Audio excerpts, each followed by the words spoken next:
Bom, boa tarde a todos. Estamos iniciando mais um LA-GET, o grupo de estudos de tumores hereditários da América Latina. Primeiramente, gostaria de dizer que nós estamos com tradução simultânea para o espanhol para o português e para o português para o espanhol. É só clicar na tecla Close Caption, essa tecla que tem abaixo CC. Também gostaria de agradecer aos nossos patrocinadores, em especial ao Grupo Fleury, nosso principal patrocinador. Gostaria também de agradecer a todos que contribuem para que esta apresentação se torne possível. E hoje, junto com a doutora Karen, lá do Chile, nós dois temos a honra de apresentar os nossos palestrantes de hoje. O Dr. Carlos Reis, que é geneticista clínico, e a doutora Gabriela Jaramillo, que é bióloga molecular. Ambos trabalham no Equador, em Quito, no hospital, vamos ver aqui o hospital.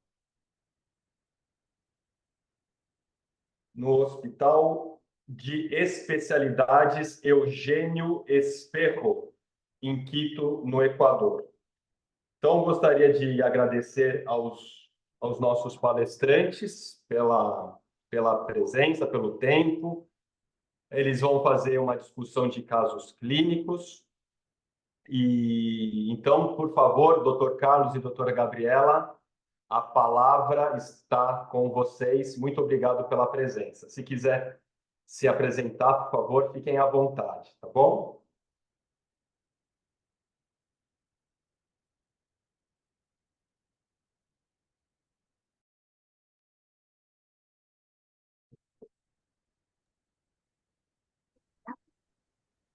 ¿Cómo están? Buena tarde. Estamos justo ahorita, creo que Gaby está con problemas de conexión, pero bueno, un gusto estar con ustedes. Me presento, soy el doctor Carlos Reyes, soy genetista clínico, trabajo en el Hospital de Especialidades Eugenio Espejo, que es el hospital público más grande del país, aquí en la ciudad de Quito. Y en esta charla vamos a comentar acerca de lo que estamos haciendo aquí en el Hospital de Especialidades de Eugenio Espejo y también un caso que trajimos a colación para poderlo comentar. Hola, buenas tardes con todos. Yo soy Gabriela Jaramillo. Soy bióloga molecular del Hospital Eugenio Espejo. Y bueno, yo un poco sobre la historia que tenemos en el hospital, que hemos hecho hasta ahora haciendo y cuál ha sido el nuevo proyecto de NGS con el cual estamos trabajando actualmente y del cual vamos a dar el caso.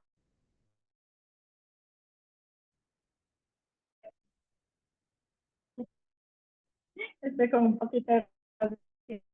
Bueno, primero vamos a hablar un poco sobre el laboratorio, nuestra experiencia antes del NGS que hemos hecho en los años anteriores, luego la incursión en el NGS pasado y luego terminamos con el clínico. El laboratorio de biología molecular tiene una parte de los más grandes del MSP del Ministerio de Salud Pública del Ecuador. Es un hospital de especialidades técnicamente, tiene 400 camas aproximadamente, y nosotros tenemos el laboratorio de biología molecular más grande, bueno, en realidad es el único laboratorio molecular montado en el tenemos consolidado es parte del laboratorio, de consulta aquí internamente. Tenemos equipamiento de punta, tenemos las nuevas generaciones y bueno, nosotros comenzamos a funcionar entre el 2015 y el 2016 con 7 pruebas moleculares, hablando de PCR y cáncer, y con 150 casos al año. Para el 2022 ya tenemos 15 casos al año y en el 2023 ya teníamos 45 pruebas diferentes, entre esas ya las nuevas prestaciones y termina el año con 500 casos. Nuestra cartera abarca las pruebas de infección, biomarcadores biológicos, algunas genéticas como un poco actualmente ya el NGS. En este caso, después, tenía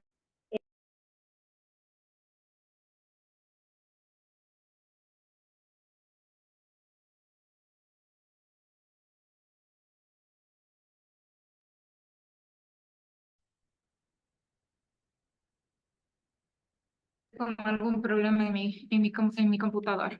Entonces, bueno, ahora estamos con un promedio de 20 pacientes al día.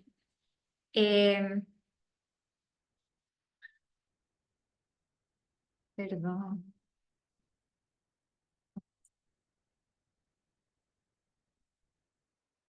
Ya. Ay, ya me pasé por todo lado. Ok, entonces quería comentarles sobre nuestra pequeña experiencia en Sanger, porque bueno, ya estamos haciendo diagnóstico de cánceres hereditarios desde el 2017 con nuestro equipo de Sanger. Comenzamos con un proyecto de Mendoz, donde secuenciábamos el Oncogen Red. Tenemos secuenciadas 93 pacientes, de 7 familias, de las cuales 7 familias han sido positivas, con un total de 32 casos entre las 7 familias positivos, de los cuales 2 casos han sido Mendoz-B, los 2 casos han sido de novo, y 23 casos totales de Mendoza o cáncer medular familiar de tiroides. Nuestro primer caso analizado y nuestra primera paciente fue esta paciente de aquí, que es una paciente que llega a nuestro hospital teniendo 25 años, paciente femenina. Ella viene con un diagnóstico de cáncer papilar de tiroides agresivo y yodo refractario a partir de los 9 años. A los 9 años ella tuvo su diagnóstico. Le diagnosticaron en otra institución, le trataron como cáncer papilar de tiroides y llega acá al hospital por una taquicardia, una descompensación, y aquí lógicamente llega endocrinología, ellos sospechan del Mendoza por el fenotipo claro que tiene la paciente, y nosotros ya desde la consulta de genética y biología molecular realizamos nuestro diagnóstico teniendo el resultado de una variante patogénica compatible con MEN2B en el Oncogen Red. Esta paciente lastimosamente fallece unos años después del ingreso al hospital com uma de ingressar no hospital, devido a uma infecção geral com relação a toda a trajetória que a paciente teve, com o diagnóstico que falhou, que não foi adequado. Outro caso também que a gente teve foi essa família que teve uma paciente feminina de 31 anos que chega no hospital com câncer medular de tireoide, e a gente fez o histórico familiar positivo de tireoide, como a gente pode ver, e dessa família, como a gente pode ver, a gente conseguiu ver 23 casos testados e 14 casos positivos para AVP familiar, e todos eles foram já tratados dentro da nossa instituição, então elas foram operadas, porque muitos deles não sabiam que tinham esse diagnóstico diferente, então nós os encontramos e também nós temos algumas crianças que estão testadas, que estão sendo tratadas no hospital, e no hospital pediátrico, que faz parte da ala do nosso hospital. E temos a outra família também, que é um paciente masculino de 18 anos, com câncer de medular de tireoide, e no momento de teste clínico, ele tem um histórico familiar para o câncer medular de tireoide, e 17 casos testados dentro da família dele e 11 casos foram positivos para a variante familiar, com uma variante de alto risco. E esses pacientes também tiveram a cirurgia e depois pensamos no segmento deles através das questões cromossômicas desses membros. E tudo que a gente fez foi em coletivo e foi um dos projetos mais grandes que a gente teve. E outro projeto grande que a gente também teve, que a gente veio pensando e analisando há muito tempo, é o projeto de síndrome de Lynch. E principalmente a gente começou com marcadores de instabilidade e fizemos análise de fragmento no sangue e apoiado pelo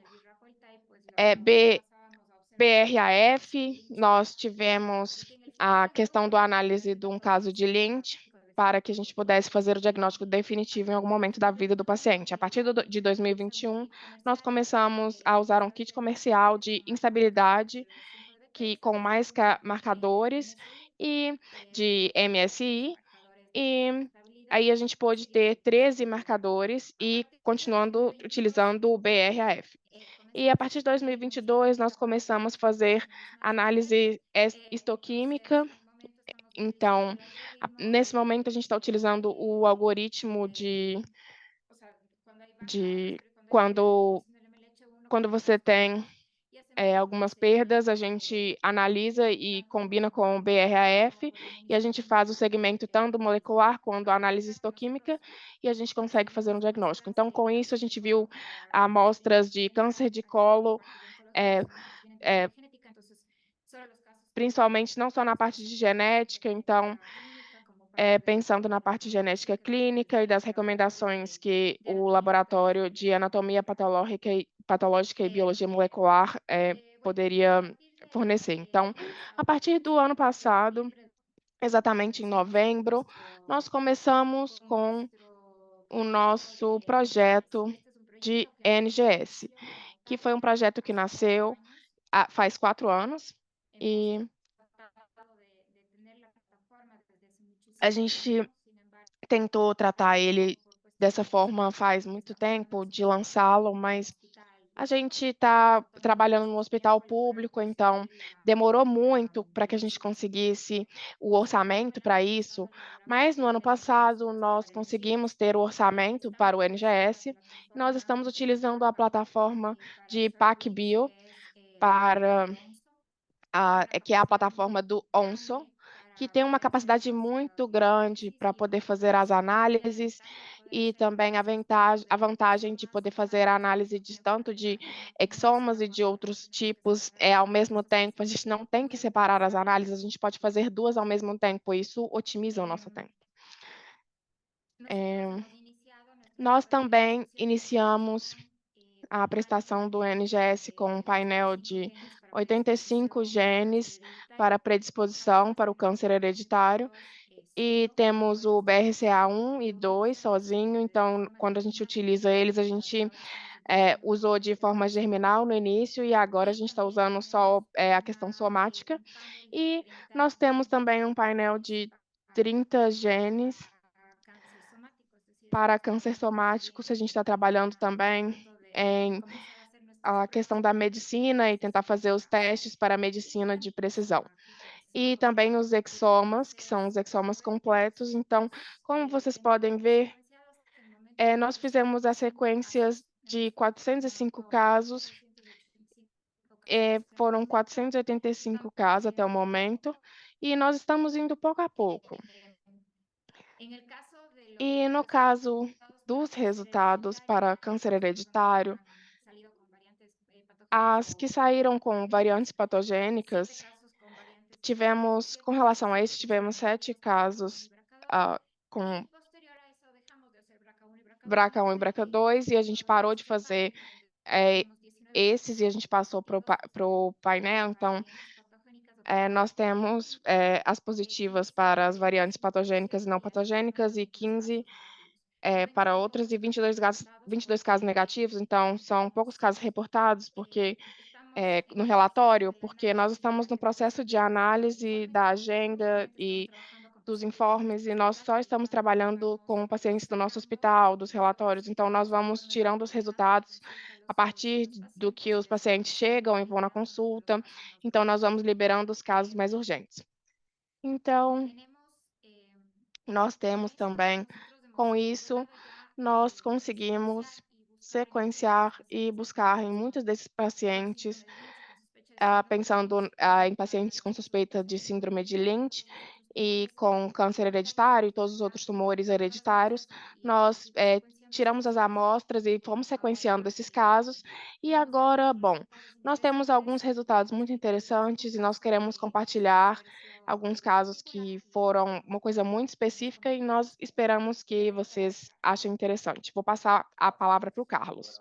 Então, a doutora Gabriela fez uma apresentação do serviço, né, do hospital onde eles trabalham, que é o maior, né, serviço de oncogenética da cidade de Quito, no Equador.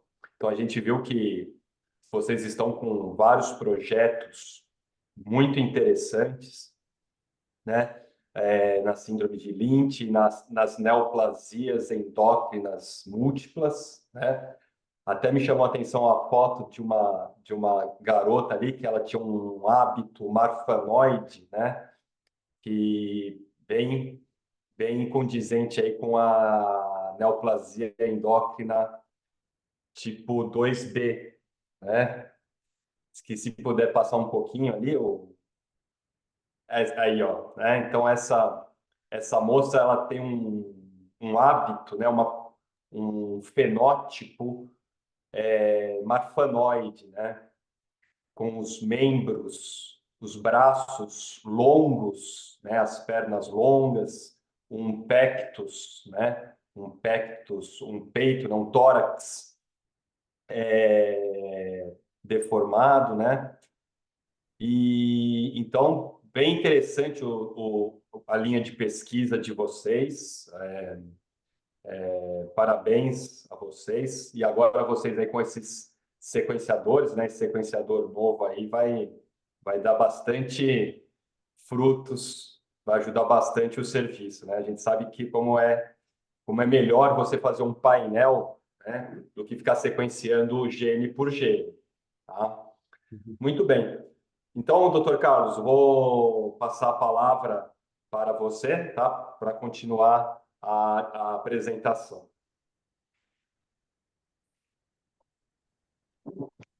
Muchas gracias. Muito obrigado. Sim, nós vamos ter muito trabalho daqui para frente e, como a Gabi falou, o hospital em que a gente trabalha é um hospital de referência nacional para o câncer. Então, mais da metade do país que se atende na saúde pública com diagnóstico de câncer ou suspeita de câncer vai para lá. Então, portanto, a urgência que nós tínhamos aqui e que nós temos que ter é que nós temos que ter a equipe necessária para poder chegar no diagnóstico necessário desse câncer hereditário. Então, nós temos muito trabalho adiante, nós temos um grande desafio, mas a gente tenta assumir esse desafio e também contar com o apoio de todos os serviços, e isso é o bom de estar em um hospital como esse, para contar com o apoio de outras especialidades também, e também analisar os casos em conjunto, então, pensando em biologia molecular, anatomia, e nós conseguimos, e nós vamos voltar a isso agora, com relação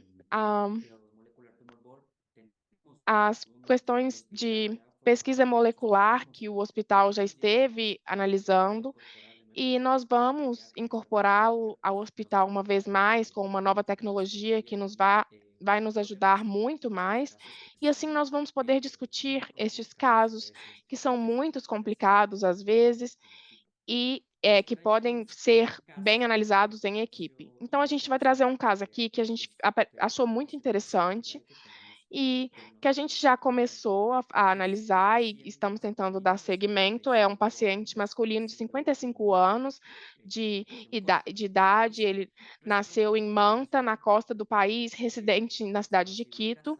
Ele é casado, tem ensino superior completo, não trabalha, e ele foi à consulta de genética clínica do Serviço de Oncologia em 2020, com o diagnóstico de câncer de cólon, porque o paciente, no momento que ele chegou na consulta de genética, ele tinha 50 anos. Então, ele chega, a partir disso, de um hospital público externo para o nosso hospital, porque ele tinha dor abdominal, sangue nas fezes e perda de peso com 6 meses de evolução. Então, no hospital público externo, eles fizeram a colonoscopia e chegaram à conclusão de que ele tinha um tumor no ângulo esplênico com diagnóstico histológico de um adenocarcinoma moderadamente diferenciado. Esse foi o diagnóstico com que ele veio aqui no nosso hospital e o paciente ingressou em 2020 para poder realizar um procedimento cirúrgico e ele fez uma colectomia transversa e o nosso resultado com relação ao tumor, após a operação, nós vimos que era um adenocarcinoma e tivemos o resultado de um G2 moderadamente diferenciado em estado patológico de P3 PN40. Então, ele vai à consulta de genética, pela parte encaminhado pela oncologia, porque ele já era encaminhado para ser um paciente de cirurgia oncológica, e principalmente pela idade também, então ele foi encaminhado para consulta de genética. A partir disso, a gente começa a fazer a nossa pesquisa, fazendo a árvore genealógica, vendo os antecedentes familiares, e o paciente, pensando na análise, ele tinha uma mãe que tinha morrido de câncer de cólon e de câncer gástrico com o diagnóstico aos 80 anos. Então, não tinha mais histórico familiar. Então, ele tinha 2 irmãos homens saudáveis, ele tinha um pai que era supostamente saudável e os filhos supostamente saudáveis também. Então, os antecedentes são muito importantes, pensando no tumor de cólon. E o estômago, eu acho que teve um problema aqui no slide, mas ele tinha o diagnóstico da sua mãe, que tinha morrido de tumor de cólon gástrico. Então, é muito importante esse antecedente familiar para poder conseguir seguir com os estudos. Em 2021, a gente fez um novo estudo para fazer o BRAF deles e tivemos o resultado não mutado e ele tinha um CARAS mutante e principalmente porque a peça cirúrgica não estava em ótimas condições, porque não pudemos fazer a instabilidade para análise de fragmentos por eletroforeses capilar. Então, nós temos podemos ver que, infelizmente, por causa da degradação, nós não pudemos fazer esse estudo de instabilidade de marcadores. Então, a gente recomendou a realização dos marcadores de MMR e, em 2021, a gente fez um estudo resultando uma perda de expressão de MLH1 e de PMS2.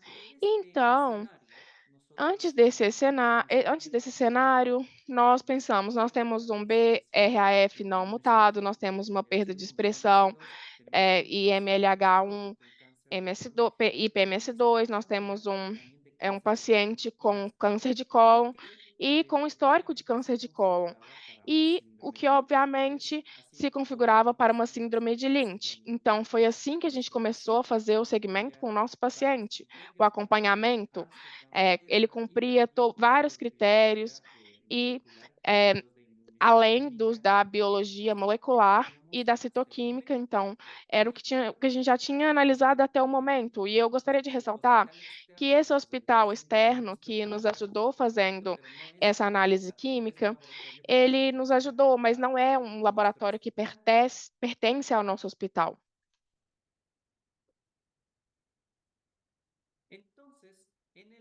Então, em 2022, nós enviamos, porque, na verdade, é requerido com relação à imunohistoquímica, nós estivemos fazendo uma pesquisa com relação a pacientes que já tinham um diagnóstico para poder analisar a nova técnica que a gente tinha aqui no hospital, porque o mesmo paciente tinha os marcadores de MLH1, MSH2 e entre outros. Então, a gente se deu conta de que no nosso hospital a gente teve um resultado de imunohistoquímica onde a gente não teve a perda da expressão das proteínas que no ano anterior havia sido mencionado com relação a esse teste externo. Então, a gente teve uma imunorreatividade positiva para esses 4 marcadores. Portanto, então, obviamente, a gente precisava do estudo molecular e, como a Gabi mencionou, nós começamos a fazer isso em 2023 e aí nós pudemos fazer essa pesquisa com esse paciente, analisando todos os genes que a gente fez para o nosso painel de câncer de 85 genes. E nós obtivemos esse resultado, tá? E aí, esse paciente tem uma variante no gene. Por quê? Porque temos a posição da mudança de uma citocina e da posição de 2173, que altera a arginina do paciente, mudando a proteína do paciente de 11.125. Então, para fazer um pequeno resumo, nós temos antecedentes de um paciente masculino de 55 anos, que chegou à consulta com 50 anos, com diagnóstico de câncer de cólon, mas a mãe faleceu com câncer de cólon e de estômago. Então, nós fizemos uma histoquímica com reatividade positiva para os 4 marcadores e uma análise de NGS, que foi feita em 2023, com uma variante no gene POLI, que produzia uma parada prematura para a proteína. Então, nós fizemos a revisão da literatura com relação à identificação dessa variante e para poder assignar um diagnóstico ao nosso paciente.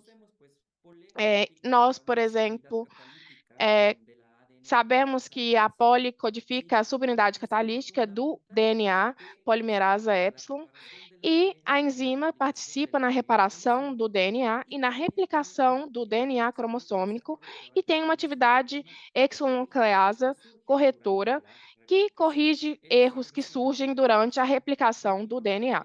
Então, é uma enzima muito importante na replicação e na reparação de erros. Então, nós fizemos a análise informática dessa variante e nós tivemos como resultado uma perda da função por truncamento prematuro da proteína e uma possível degradação do RNA mensageiro. Então, nós utilizamos vários preditores bioinformáticos para isso, que vocês estão vendo aí na tela, é o que a gente tem até o momento, mas nós também utilizamos outros preditores informáticos que tinham também a mesma resposta de que essa variante é patogênica, mas era uma hipótese, então, no nosso sistema de análise, nós analisamos essa informação e utilizamos essa informação pensando que essa variante é uma variante patogênica, como nós colocamos no relatório. Então, nós também fizemos pesquisas com relação às bases de dados da população, pensando na frequência que era muito baixa, mas Apesar dessa baixa frequência, nós pensamos no Cleaver, que tinha uma entrada para essa variante, e vocês estão me escutando? Desculpa. E nós tivemos um conflito de patogênese, porque um era patogênico, dois provavelmente patogênicos e três de significado incerto. Então, o que nós fizemos? Nós tentamos recompilar com relação à literatura todas as funções e as alterações, e a questão do poli está associado com o alto risco de câncer coloretal e polipose nos pacientes. E nós analisamos a literatura para poder acompanhar o nosso paciente, pensando que o poli tem que ser um segmento contínuo, porque precisamos de muitos pólipos, pensando em câncer coloretal, ou também podem causar outros tumores em mulheres. E aí nós encontramos esse artigo em que a gente fez uma revisão junto com os nossos colegas, onde nós estamos tentando pensar no acompanhamento do paciente com relação à variante que a gente encontrou nele e que requer o segmento pela oncologia, o acompanhamento pela oncologia e pela colonoscopia, endoscopia e outros estudos para acompanhamento de um paciente oncológico nesse caso.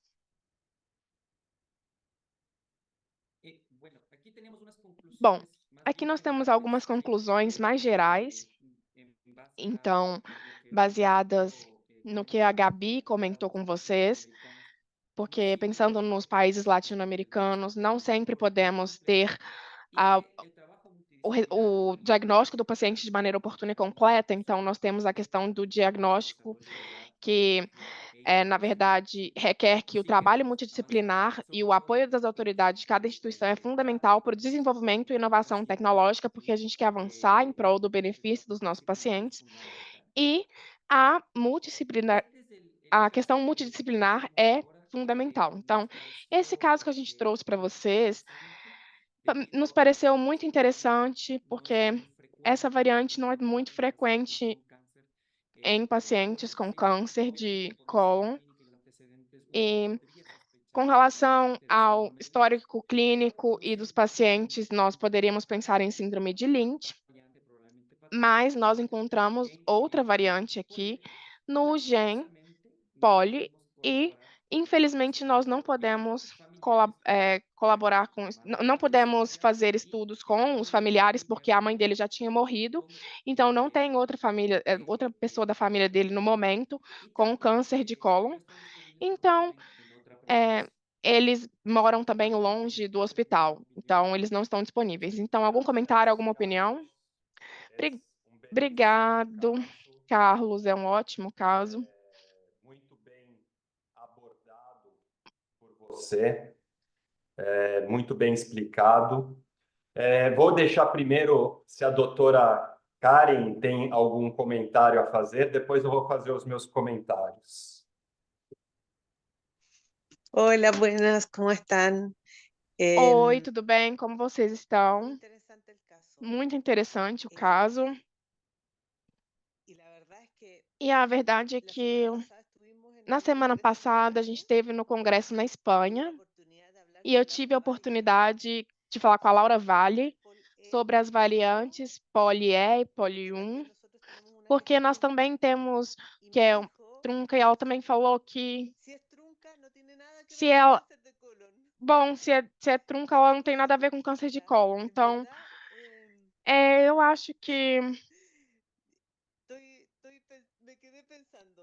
eu fiquei pensando Eh, sobre Porque él me dijo, si es trunca, no tiene nada que ver, se porque en el fondo ellos se ela están for se ela tiver esse sentido, não vai ter nada a ver com isso. Então, são mudanças do aminoácido que estão nessa região de reparação e que são as que conseguiram chegar no câncer de cólon e em outros tipos de câncer. Então, nós estão fazendo os estudos funcionais, eles estão avançados nesse sentido, mas ainda com essa pergunta que estão pensando, e vocês estão apresentando aqui, que essa variantes, por exemplo, que são bem raras, e vocês falam que é patogênica porque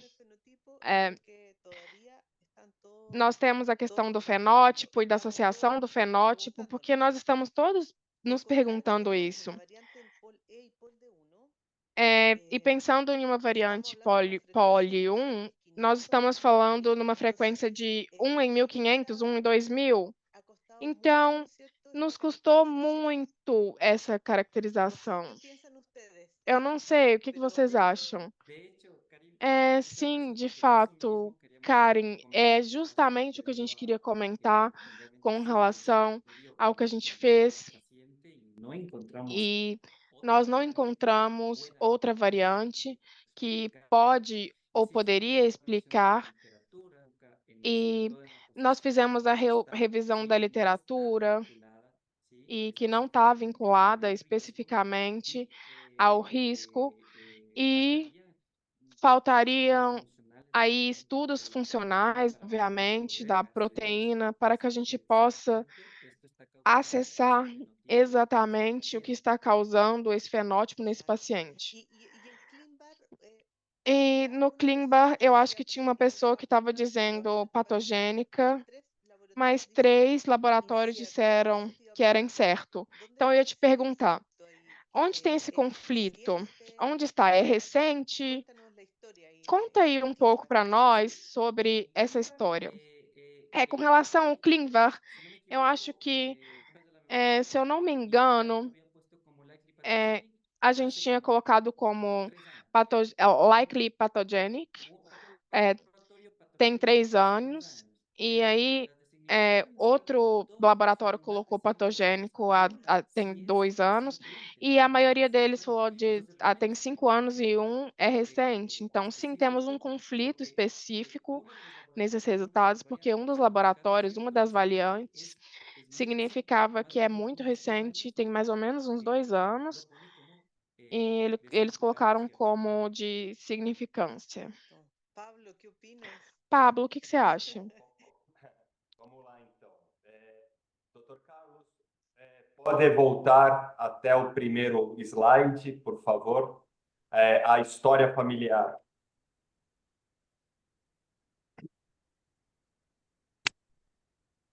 Mais uno. Isso. Mais uno. No heredograma. Aí. Bueno. Bueno, nós estamos frente a uma família, né, onde nós temos 2 indivíduos afetados, né? O probando, que abriu o quadro de câncer coloretal aos 50 anos de idade, e a sua mãe, infelizmente falecida aos 80 anos, e que aparentemente abriu o quadro com 2 tumores primários, um coloretal e o outro de estômago. Veja que, a priori, esta família não preenche os critérios de Amsterdã.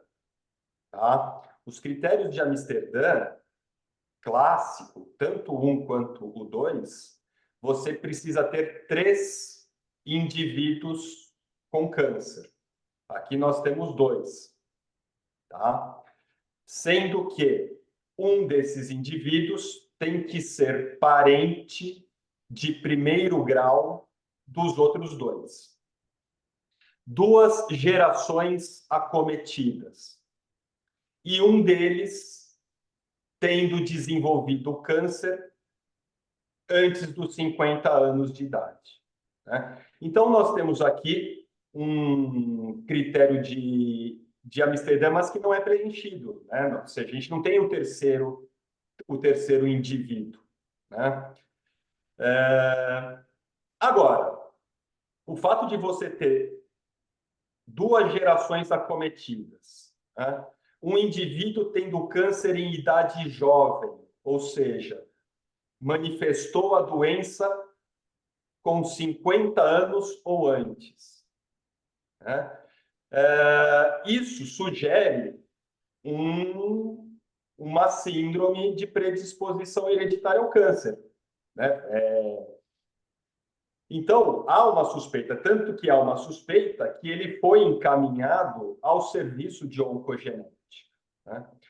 Além disso, e nós temos que tomar muito cuidado com isso, os testes de imunohistoquímica para as proteínas, né, para ver a expressão das proteínas do mismatch repair, né, o MLH1, o MSH2, o MSH6 e o PMS2.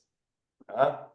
Então, a presença ou ausência da expressão dessas proteínas, ela se dá muito porque você tem uma reação, né, uma reação na qual o anticorpo vai se ligar, né, um anticorpo marcado vai se ligar à proteína. E você pode ter várias falhas na metodologia, ou seja, na técnica, ou por causa da peça, ou por causa do reagente, ou por causa da metodologia, o que pode dar um falso positivo nesse caso, né? Então, nesse caso, o exame deu um falso positivo, porque você repetiu o exame e você mostrou que todas as proteínas estavam sendo expressas, tá? Então, o exame de imunohistoquímica, ele é mais barato do que o PCR, né? Porém, ele pode dar falsos positivos, como nesse caso, pelos fatores aqui mencionados, né? Ou a qualidade da peça tumoral, ou por causa dos reagentes, ou por causa da própria técnica que foi aplicada, e você pode, então, ter um falso positivo, tá? Muito bem. Mas, mesmo assim, esse paciente precisava de um exame genético, tá? Devido à sua própria história pessoal e pela história da sua mãe, né, que teve 2 tumores primários, tá? Muito bem. Você realizou o painel, né? Pode passar o painel. O painel, ele é um painel bem completo, né? Então, vocês estão de parabéns, esse painel de 85 genes, é um painel bem completo, né? Atende às necessidades do serviço de oncogenética. Você tem aí diversos genes na qual você tem predisposição a síndromes de polipose, né? Então, você tem aí o MSH1, o MLH1, o MSH2, o MSH3, o 6, o PMS2, o EPCAM, os polis, né? O poli-E, poli-D. Então, e tem outros aí, né? Também genes. Então, é um painel que atende às necessidades desse caso. O próximo, por favor, doutora Carla. Bom, e aí, então, nós temos a presença de uma variante, né, no gene POL-E. Como você mesmo disse, Carlos, você explicou muito bem, é uma variante que vai causar uma mutação do tipo nonsense, né? Ou seja, ele vai trocar o códon de um aminoácido por um stop códon, tá? E esse stop códon, ele vai gerar, então, a parada da tradução no códon 1125.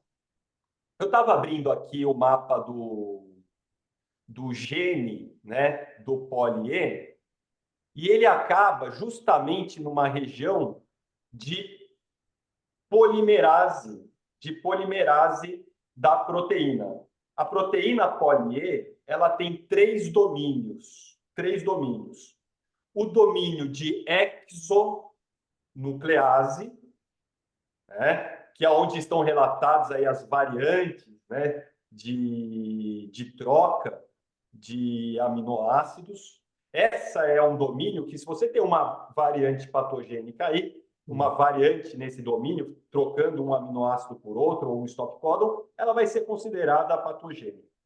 Agora, essa mutação, ela ocorre no segundo domínio, né, no domínio de DNA Pol-B.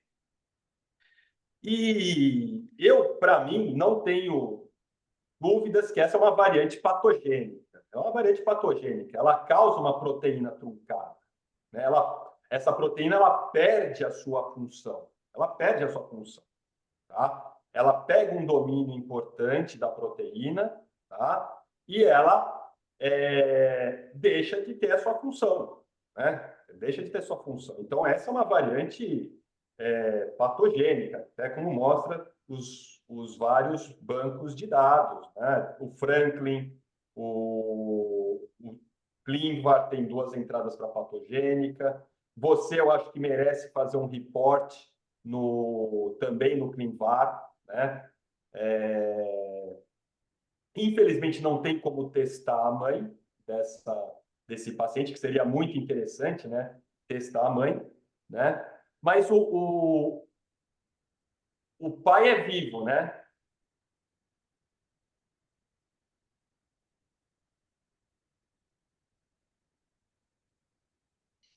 Se o pai for vivo, merece testar o pai desse paciente.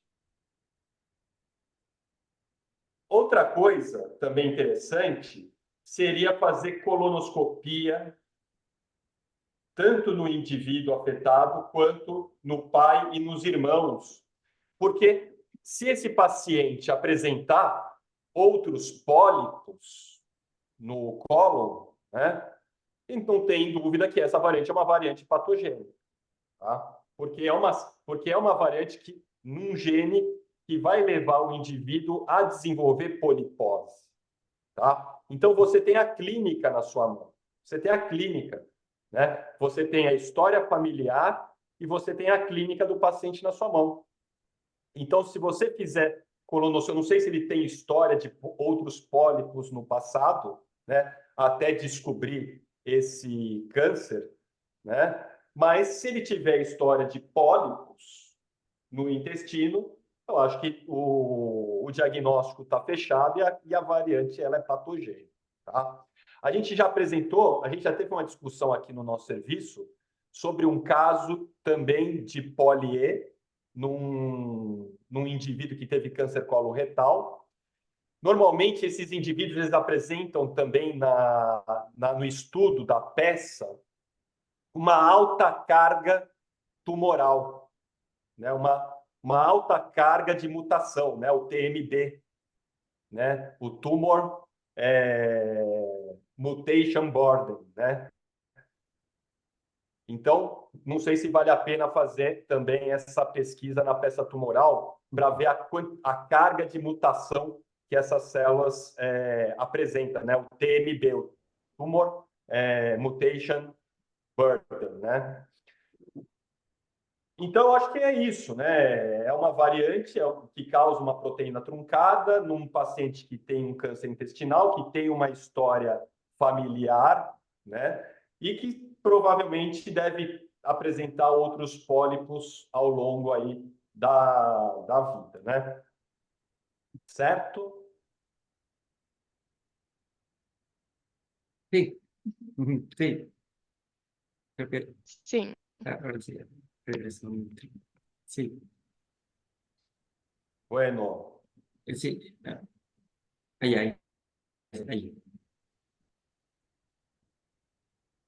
Sí, doctor, estamos haciendo... Eu acho que nós estamos fazendo o acompanhamento do nosso paciente e, obviamente, com esses resultados, nós queremos fazer o acompanhamento personalizado e correto, e por isso que a gente apresentou o caso, porque, dentro de tudo, a gente pensou que ele era um pouco complexo eu acho que o mais complexo é a variante onde está isso, porque não faz parte especificamente de uma região que seja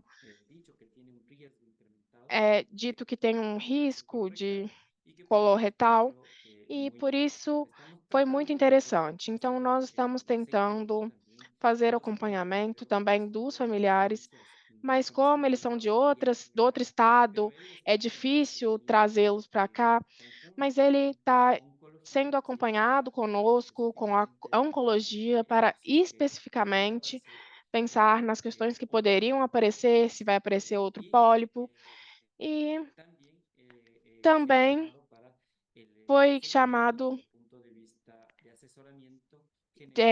para pensar na questão da análise genética e dos riscos que o nosso paciente tem, pensando num acompanhamento em genética e dos filhos do nosso paciente também. Muito interessante mesmo, Dr. Carlos. Bom, é um caso muito interessante. Muito obrigado. Muy interesante, Carlos, porque Muito esos interessante, paneles, Carlos, además, porque nos os lleva a usos esta dos identificación de estos painéis, na hallazgos verdade, científicos. nos leva à Yo identificação dessas recientemente descobertas. esta nueva Então, la encontré en una paciente que eu tiene cáncer de colon vi además. isso numa Entonces, paciente que tem es un não caso tem muy câncer de desafiante porque cólon. Então, é um caso ¿qué muito recomendamos desafiante, al porque paciente? No o que a queremos gente recomenda para hacer paciente nesse diagnosticar caso? A gente não quer diagnóstico muy fazer típico um en cáncer. diagnóstico Entonces, errado, mas a gente também não quer lo omitir discutimos mucho con la informações. Então, a paciente gente para discutiu isso abordarlo muito com a de una paciente, manera para poder abordar consensuada isso con de uma ella. maneira consensual No com ela. sabemos ahora Então, não sabemos qué até ofrecerle agora o que a con gente esta pode variante, oferecer para pero ela le com essa recomendamos igual variante, un mas seguimiento nós cronológico recomendamos um con acompanhamento más distancia colonoscópico en el tiempo. com mais distância no Pero tempo. a pesar de ser trunca también, Apesar no quisimos dela ser hacer truncada estudios de hijos, também, por ejemplo, nós não quisemos fazer um estudo das sin que todos filhas, vayan a vigilancia. Entonces, estamos, mas como dices tú, buscando nós estamos tentando procurar aí lo que se adapte o mejor que se adapte a la melhor familia à família y e, al conocimiento que tenemos e ao hoy día, que conhecimento que a gente tem probablemente hoje nos em ayude dia, en que el abordaje y su provavelmente em alguns anos a diagnóstico Laura y su, Vale ¿no es e o cierto?, e o grupo dela nos vão ajudar mais com relação a essa caracterização. Outra coisa importante é que essa é uma síndrome que já você tem que fazer o teste em crianças, né? Porque há um risco, né, já na infância e a criança portadora vir a manifestar pólipos e até mesmo a desenvolver câncer coloretal, né? Então, esse é um dos genes que nós podemos fazer o teste antes dos 18 anos de idade, né? Sí, exactamente. Sí, nosotros ahorita Sim, exatamente. Nós agora estamos tentando fazer uma consulta de avaliação para explicar todas essas questões da melhor maneira possível e depois ter um diagnóstico mais preciso. É o que a gente conseguiu fazer até agora com a Karen, com relação ao nosso entendimento, com relação a essa variante e o conflito que ela representa com relação ao acompanhamento do pai e também dos filhos. Muito bem. Bom, nós temos mais ou é só esse? Eso era todo, ¿no es cierto, Carlos? Bom, era tudo, não é, Carlos? Então, y ese es el caso nós que vamos tenemos. mostrar o nosso grupo, e esse era o caso que a gente tinha preparado, e é a primeira parte da Gabi, que ela pôde comentar com relação ao que a gente está fazendo aqui no hospital, e Eugênio Espelho, e eu agradeço muito que vocês nos tenham incluído e por poder colaborar e apresentar os nossos casos e discuti-lo com pessoas especialistas no tema com relação ao câncer hereditário e que nós podamos ter esclarecido o acompanhamento em certos pontos nesses casos complicados que a gente teve. muito obrigado uma vez mais com relação à consulta genética e do serviço de biologia molecular. Muito obrigado, Carlos, Gabriel. Tivemos aí o prazer de Entonces, ter a doutora Gabriela então, Ramarilo Cooperman, que é bióloga molecular, e o Dr. Carlos Alberto Reis Silva, que é geneticista clínico. Ambos trabalham no Hospital de Especialidades Eugênio Espejo, em Quito, no Equador. Muito obrigado, muitas graças, Dr. Carlos, doutora Gabriela. E gostaria também de agradecer a nossa intérprete, né, a nossa tradutora, a Ingrid. Gostaria de agradecer também ao Jefferson, que é o nosso parceiro aqui, que conduz toda, né, a nossa apresentação. E gostaria de agradecer aos nossos patrocinadores também, né, porque sem eles também isso não seria possível. Então, muito obrigado a todos e até a próxima. Chao. Muchas gracias. Chao, Muchas adiós, muchas gracias. gracias. Chao, gracias. Muchas gracias. Felicitaciones. Muchas gracias. Chao. Chao, gracias.